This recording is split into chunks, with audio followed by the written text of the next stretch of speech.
What up, though? What up, though? What up, though? It's your boy, Billy. Now, listen, before we even get into this story, I got a side story that ain't got nothing to do with this story, but it's a story, but it's a real short story. Then we're going to get into the main story. I feel like I just said the word story 30,000 damn times. I was with my sister like 2 days ago, bro, and we was headed somewhere, and they was building a new Ross, and we didn't know when it was going to open. And then it was officially open. And she was like, oh, they finally done with that Ross. Come on, let's go see what they got. I'm like, man, nobody want to go to no damn Ross. What the hell, Ross? You know, because I haven't been to Ross in so long. In my mind, Ross is full of, like clothes, cheap clothes or whatever. Because, even though it be some good stuff, it's because it was a problem with it from the factory that made it. I never knew they sold nothing in Ross besides clothes. I literally thought Ross was just like when you go, go get you some little cheap clothes, you might find you something nice. But I always thought it was clothing. I said I was gonna stay in the car. My sister was taking forever, so I decided to get out and go in. Ended up spending $100. They got way more than clothes. So I'm gonna show y'all what I bought. I bought a damn titanium machete. And that bitch got ridges on the back of it. Yeah, come fucking around. It was $19.99, bro. Wireless charging accessory tray for, I don't see the price on here, but it was like, oh, there you go. $19.99. A little speaker, stereo, you know what I'm saying, play music for $16.99. Change counter, because I got a whole bunch of change in my car, and I said I was just gonna start throwing this in it and throwing it in this. $7.99. I never knew Ross sold this type of stuff, bro. I bought a traveling organizer. You can put your phone in it, your AirPods in it, all kind of stuff for $6.99. They about damn judged me because I don't think this is $100, but my total was $107. My sister might have threw something in my damn thing. And I bought a karaoke machine. This is just for fun. You got friends over, you got company or whatever for $20, $19.99. That just was interesting to me, bro. I never knew Ross sold this type of stuff. But let's jump into the story. What's up, brother? What's up, sister? My name Bill. I went to prison when I was 19 for making poor decisions. Spent 9 years, got out at the age of 28. During my time in prison, I've seen and been around people that were sexually assaulted. I've seen murders with my own 2 eyes, brutal murders, people getting stabbed up. I've seen so much corruption. I've seen people get so depressed and commit suicide. My brothers and sisters, I'm just encouraging y'all to the best of your ability, try to do the right thing, man. Stay out them jails, stay out them prisons. It's not worth it because you could go in and never make it out. So one morning I get up, I'm in the county jail, I'm not in prison. They're screaming, pill car, pill car. I get up because, around this time, they had put me on some mental health medication, like some antidepressant. I forgot the name of it. I think it was like Prozac or something like that. I haven't been taking them no more, but I had took them a little bit after I got out of jail for a couple weeks, probably a month, then I just stopped taking it. I just felt as if I didn't really need it. I'm walking up, so when you walk out the room, everybody who go to pill cars coming out their room, they got either a bottle of water or they got a little cup, they got something in their hand because they don't give, they will sometimes have water at the pill car line where you just, where they'll put a little bit in there, but sometimes they don't come with it. So a lot of times you be having to bring your own bottle. So everybody in line, we getting up to the pill car line. Boleg is in front of me. You got one person go up at a time. You got to stand back about 2 feet. Just because it's privacy, because you never know what a person getting medicine for. You know what I'm saying? Let's just say a person got a very serious STD. That's something that, they don't, that's privacy. It's like a HIPAA. It's called HIPAA. It's like a privacy thing. So people getting their pills and whatever the case is. So Boleg go up. He going to go get his medicine. So he up there. He talking to because Boleg mental health for sure. So he talking to the nurse about his medicine or whatever. So the nurse, she got to go through her. She got to pull out this long drawer and go in it. And, find your name or whatever the case is. And it's a blister pack. It's a big blister pack of stuff like this with a bunch of pills in it. And then she pop 1 out or 2 out or 3 out or 5 out, depending on your mental health level is depending on how many pills you get. Boleg was getting quite a few. I said, here, a little more mental health than I expected. than I thought, than I expected.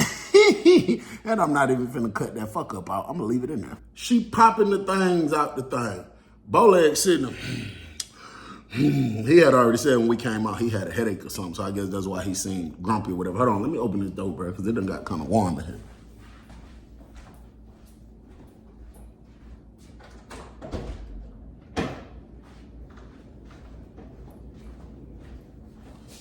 Let some of that cool air get in here. So she get done and she put them inside this little small white cup thing. She popping them out in there. She hand them to Boleg. When she hand them to Boleg, Crazy Joe come walking up from the right. He just coming out the room. He keep making his noise. I look over at him. I'm like, man, that man patches of hair just look so stupid. The bald head kind of growing back, looking a little fuzzy. He walked straight up, bro. Right when Boleg throw the pills back, he grabbed his bottle of water. Let's just say this is bottle water. It's a cup though, but it's a bottle of water. And he doing like this to the bottle of water. Crazy Joe walks straight up, bumps into Boleg, but he's trying to talk to the nurse. He walk up to me and says, I need my medicine. You know, I was part of Desert Storm. My eyes fucking me up. But when he did that, Boleg, wasted the water all on him. So he was like, man, come on, home. Man, you gonna make a nigga beat your ass, Crazy Joe. That serious, home. That serious, home. So after Boleg was telling Crazy Joe like he'll beat him up, he need to go ahead on somewhere, whatever, because he wasted the water all down his face. Boleg wiping the water off his face. Crazy Joe gonna look at the man and say, motherfucker, you don't know how to clean the damn water up off your face? I was on Desert Storm. You know how many times I had to drink fucking water out of creeks and out of the lake? And, son of a bitch. So Boleg just stormed off, but the officer called him back over there because a lot of times they want to see you take the pill, like swallow the pill. Sometimes Boleg will sell, like one of his pills, he had this one pill called Remeron.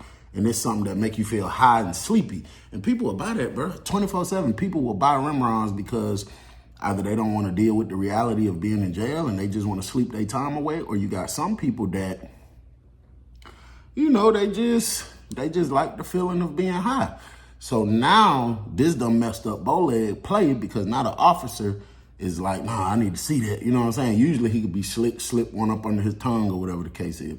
But I guess since the officer already done came past the medical cart, he like, nah, I need to see now. So Boleg got to go over there and swallow all the pills right in front of the police. They made him stick up his tongue, move his tongue around all that. So Boleg limping back to his room. Come on, man. Blame it hell, home. That serious, home. That serious, home. So Boleg go back in his room. He in his room pretty much for the most of the day. Like, he ain't coming out. I just figured he just one of them days, bro. When you be in jail, I don't care how cool you is with people, how much fun and smack talking you do with people, it's always gonna reach them days where it's just like, damn, bro, I'm really here. I'm still here, you know what I mean? And I just figured it was one of them days for him. So it was this other dude named Kurt in the dorm that used to have stuff, like he had a little motion. He was the little orderly they used to let go out. They used to let him go out sometime. Like the other dorms, clean up, whatever the case happened. So Kurt come back in the dorm from detail. He like, it's a party, it's a party, it's a party. Yeah, it's a party, it's a party, it's a party. So when Kurt go to sign that, everybody knows what that means. He done struck, he got something. I push up on him, follow him to his room ASAP. Walk in right behind him. Hey, my boy, what's that? What you got? Crib Brown CDs, $30 a piece. I ain't doing no deals, $30 a piece. I said, come on, bro, with me, bro. With me on 3 for the 80 ball, Jamal. He like, I can't do it, bro. He said, the way I got it, the way I had to pay for it, he said, in this whole ones, look, went in his pocket, he had like some, like saran wrap wrapped up, and it was a big bomb of Newports. And he said he sold them $30 a piece, no deals. He don't give a damn if you buy the whole bomb. He want $30 a piece. I got his Cash App information. I went and got on the phone, called my big brother, told him to send $90. He sent it. And I went back up there to Kurt. I let him know. He was like, you sure it's sent? I'm like, positive. So he was like, all right, usually he'll go call his folks first to check. But, you just learn certain people that's on the BS and certain people that's not. You know what I'm saying? So he just gave me 3 of them. And then he was asking me about how we gonna get the light. So the only way possible to get a light at this particular county jail is the kiosk machine, where your family come visit you. Somebody got to kick and kick and kick and kick until the metal part that's covering the screen breaks off. Well, not break off, but it just comes over the thing. And then once it comes over, you can snatch one of the cords from the right, snatch one of the cords from the left, get you a little tissue wick, and you touch them together, pop, and it's gonna spark.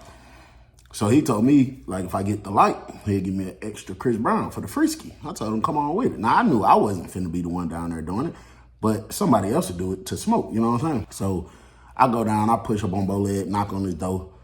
His roommate pushed the door, be like, he sleep, bro. You know, that's a respect thing where you talk quiet if your roommate sleep. I'm like, man, bump all that. I walk in the room. I'm like, Boleg. I hit his leg. He look up at me. I did him like this. I was holding up a Chris Brown CD. That man jumped up so fast, his eyes got so big, man, that man broke his neck. He said, man, homeboy, how the hell you got that, homeboy? I said, the how don't matter. I got it is the thing. He like, man, I need to smoke so bad, homeboy. I ain't smoked a Chris Brown CD in so long, homeboy. I say, the only thing is we need a light. He said, man, say no more. I got it, homeboy. I got it. So I'm like, all right. So he tell me, watch the door just for the officer. So we come out the room. I'm at the door, watch for the officer. But the funny thing is, directly above where Boleg is finna start kicking this thing at is like an officer booth. It's a big glass where they could watch the dorm at. But it's literally lined up like this. So if it's an officer in there, because it don't always be, they could probably hear it, but they can't see exactly what he's doing, you know what I'm saying? And then the way the camera lined up too. But most of the time, man, they so short of staff, they ain't even paying that shit. They ain't even paying that no attention. As long as ain't nobody in there bleeding or just seriously hurt, they not even paying none of that type of stuff no attention. Boleg go to kicking me. I'm not even looking at him. I'm got my face in the glass, got my hands like this, just so if an officer walk up, they can't see nothing. But if they close, like I said, they can hear it, but they won't be able to see nothing. So I'm like this, I'm at the glass. Man, I look back, that man looks so crazy, bro. He bagging up, and then he come running up real quick, and he kicking the end of it, like trying to make it pop off. And I guess he kicked it with the wrong leg, because one of them legs already have dipping and twitching. Bro, he kicked that thing, boom, bro, the man fell back, bro. Crazy Joe sitting at the table eating something from 2 days ago that they served us on the tray. Just disgusting.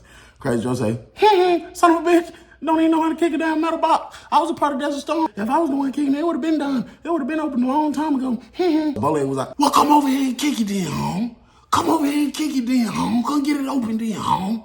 Real talk, home. That serious, home. That serious, home. So Crazy Joe was like, motherfucker, I ain't got nothing to smoke. Ain't nobody helping me out. I ain't helping nobody else out. I ain't studying that shit, man. I ain't studying that shit. Then Boleg was like, and man, pull your eye patch down, home. Pull your eye patch down, home. So y'all know Crazy Joe had an eye patch. He was missing an eye. He said he got shot when he was a part of the military, and he had it sitting up on his forehead.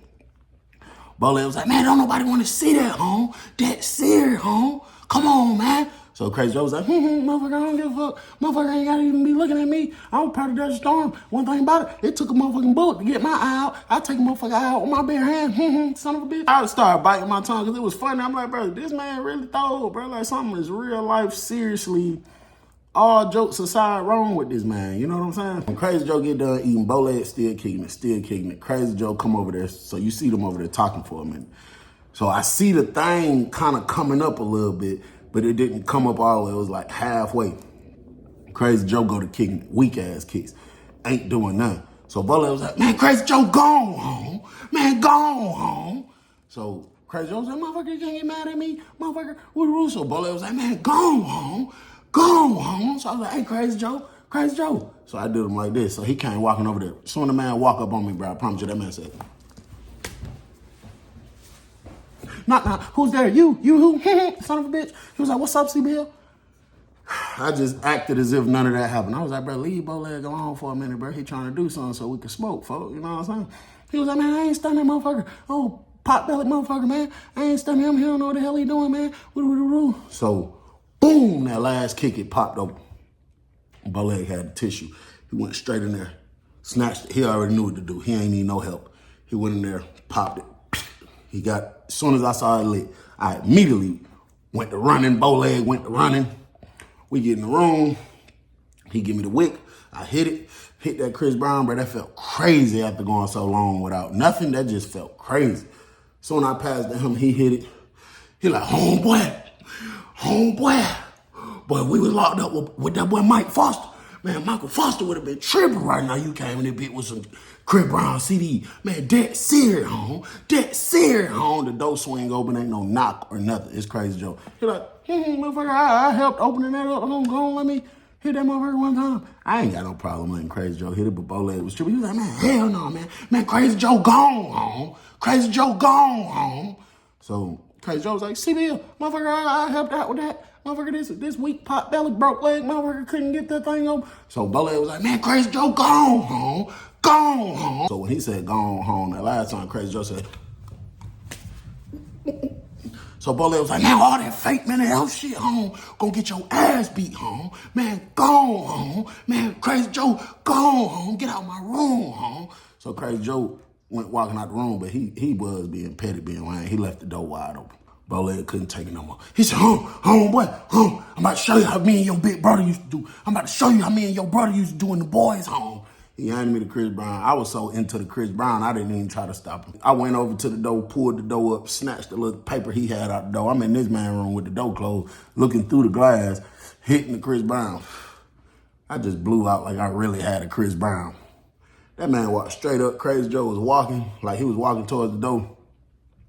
Man, Boleg went straight up behind that man real close, hit him from the side, like from the back, but on the side of the face. Boom! He hit him, Crazy Joe fell. As soon as Crazy Joe hit the ground, he gonna say,